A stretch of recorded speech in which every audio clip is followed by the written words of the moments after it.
শবে কদরের রাতের আমল নবী সাল্লাল্লাহু আলাইহি ওয়াসাল্লাম যেটা করতেন, আমরা কি করি? আমরা ইফতার করি। আমরা যদি এখনকার সময়কে সাজাই, আমরা ইফতার করব। নবী সাল্লাল্লাহু আলাইহি ওয়াসাল্লাম সারা রাত জাগতেন, নিজে জাগতেন, তার পরিবারবর্গকেও জাগাতেন। আয়েশা রাদিয়াল্লাহু আনহা বলতেন যে তিনি শেষ দশক আসলে এত বেশি ইবাদত করতেন, নিজের কোমর বেঁধে নিতেন, স্ত্রীদের সঙ্গ ত্যাগ করতেন, একদম টোটালি তিনি ডিভোটেড হতেন, আল্লাহর প্রতি একনিষ্ঠ হয়ে যেতেন শেষ দশকে, এবং ইতেকাফ করতেন, মসজিদে ইতেকাফ করতেন। যদি আমাদের পক্ষে পসিবল হয় আমরা শেষ দশকে ইতেকাফ করবো ইনশাআল্লাহ। যদি পসিবল নাও হয় আমরা শেষের 10টা রাত বাসায় জাগার চেষ্টা করবো ইনশাআল্লাহ। আর যদি 10 রাতও জাগতে না পারি, শেষ দশকের বিজয়ের রাতগুলো অবশ্যই জাগবো ইনশাআল্লাহ। 21 রাত, 23, 25, 27 এবং 29, এই 5টার যে কোনো একটাতে লাইলাতুল কদর আছে। কিভাবে জাগতে পারি?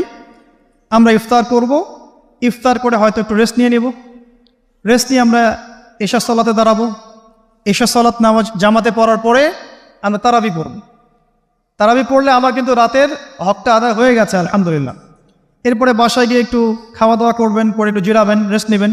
যদি 1-1.5 ঘন্টা ঘুমিয়ে নেন, ঘুম থেকে উঠবেন 1টার দিকে, 1:30টার দিকে, উঠে বাকি রাতটা আপনি কয়েকটা কাজ করে কাটাবেন। তাহাজ্জুদ পড়তে পারেন, তাহাজ্জুদে নামাজ পড়বেন 2 রাকাত করে, লম্বা করে, ধীর স্থিরভাবে কোরআন তেলাওয়াত করবেন, আল্লাহর কাছে দোয়া করবেন বেশি বেশি করে, কোরআন তেলাওয়াত করবেন, নামাজ পড়বেন, দোয়া করবেন, জিকির করবেন, এই কাজগুলো বেশি বেশি করবেন। দোয়ায় কাটিয়ে দিবেন, আল্লাহ পাকের কাছে হাত তুলে দোয়া করবেন, লম্বা দোয়া করবেন। তাহাজ্জুদে দাঁড়াবেন, 2 রাকাত নামাজ পড়তে যেন মিনিমাম 15 মিনিট লাগে, লম্বা করে নামাজ পড়বেন, সেজদায় বেশি বেশি দোয়া করবেন। এই রাতে কি নাজিল হয়েছে? একটু আগে কি বললাম? কোরআন। তাহলে শবে কদরের রাতে সবচেয়ে গুরুত্ব দেওয়া দরকার কিসে? কোরআনে। নামাজে দাঁড়িয়ে লম্বা কিরাতে আপনি তেলাওয়াত করবেন। যদি লম্বা কিরাত না জানেন, ছোট সূরা বারবার পড়বেন। 1 রাকাত নামাজে সূরা ইখলাস আপনি চাইলে 10 বার 20 বারও পড়তে পারেন, কোনো সমস্যা নেই। আপনি লম্বা সূরা জানেন না, তাতে কি হয়েছে? যারা লম্বা জানেন লম্বা পড়বেন, সেজদাকে লম্বা করবেন, রুকুকে লম্বা করবেন, এইভাবে শেষ রাত্রে নামাজ পড়বেন।